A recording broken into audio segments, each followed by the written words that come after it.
On today's show, Barb and I are going to make a sheet pan dinner. This is Moroccan style chicken with apricots, olives, lemon, garlic, onions, a whole bunch of spices including honey and green olives. This is going to be so delicious. Let's get started.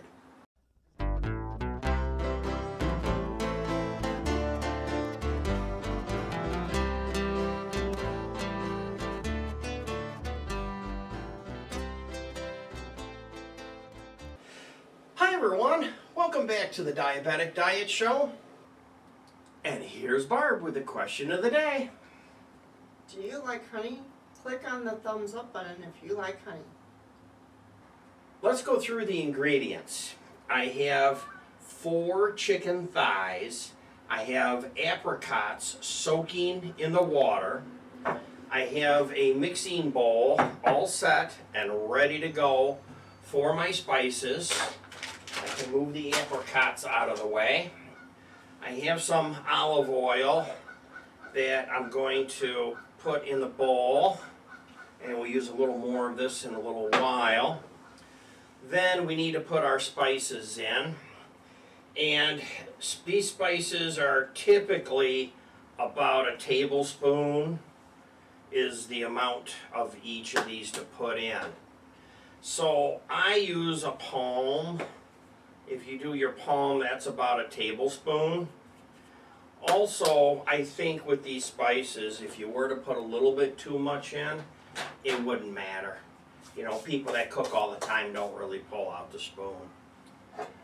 Now, some cinnamon. So, you know, this is going to make it good. Let's pitch the lid. Yum. Smells so good. See how easy this is?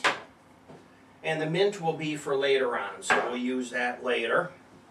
Then some honey, and the honey is like the oil.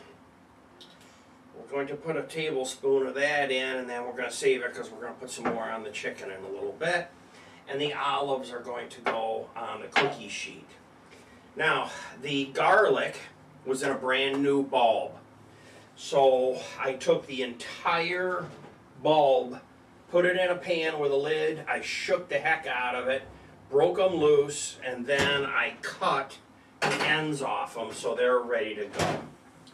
The ginger, I scraped the side and I cut them up into chunks so they're a little bit larger so that they won't burn, because small chunks tend to burn. So I kind of made, like, you know, 1/4 or 1/2 inch squares. The lemons, I cut off the ends and then I cut them long ways so they're longer wedges. Now the onions, I cut 1/2 of an onion and then I cut to a plus to make chevrons, and then I cut the chevrons in 1/2 so that I have chunks. And I did that so that I could put it in a food processor. When you put these in a food processor, it makes it a little bit more digestible for your stomach, a little less crazy for the tartness of that. I also have garlic ready to go. And I use a little extra more garlic than most people because I love garlic, keeps the vampires away. And now let's put our ginger in here, and we'll save those. So the carrots we'll do in a minute.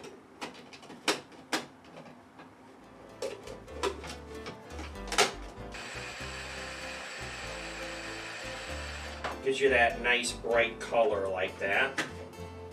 There we go. Get that all out of there. Look at how nice that looks up right here where you can see how nice that looks like that. Let's whisk this up. There we go. And now our shredded veggies are all set. And I can give them a little bit of a mix.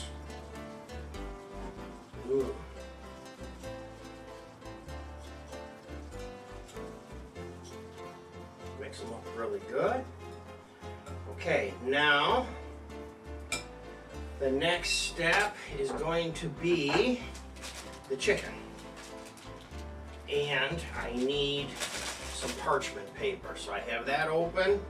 Everything's ready to go. Let's grab parchment paper.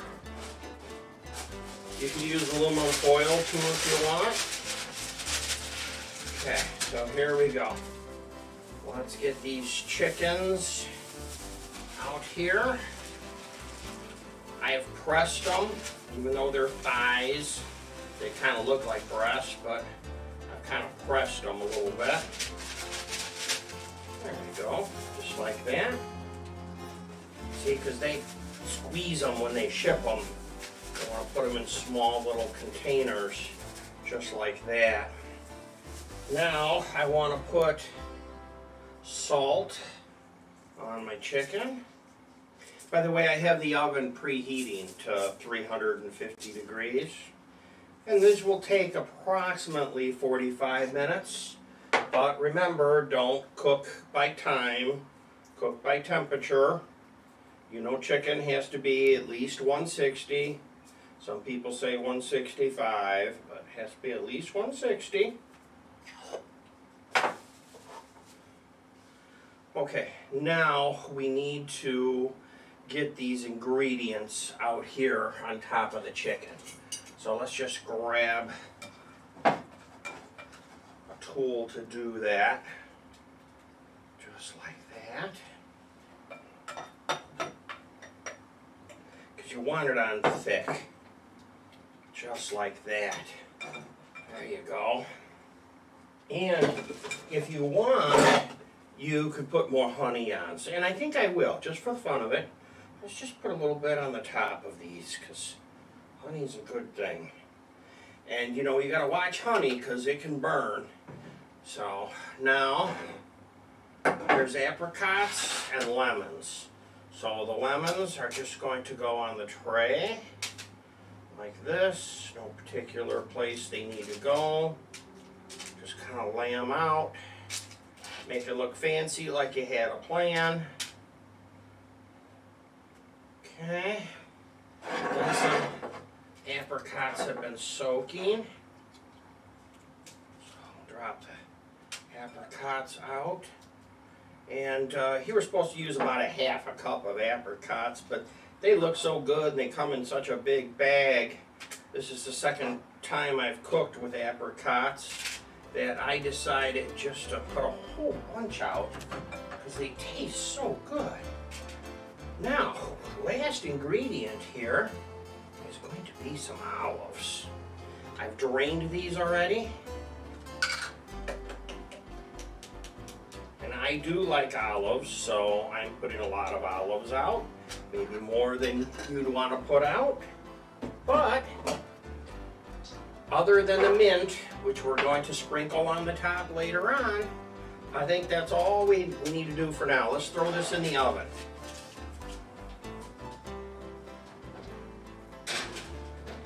I put it in the top so that the element doesn't heat the pan too much and burn things. So let's set this for 45 minutes and I'll wash my hands and we'll be back. We are down to the last few seconds. Grab a plate.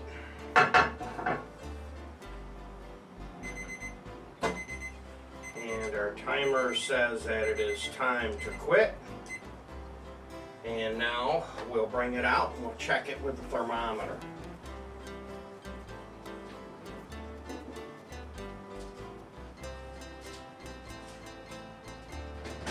It is hot. You know, this 350 cooks it kind of low and slow compared to other times when we cook at 425 or 450. But the apricots, some of the tips toasted up. I guess that would be a tactful way of saying they're cooked well done. Now you know these have to be at least 160, 165.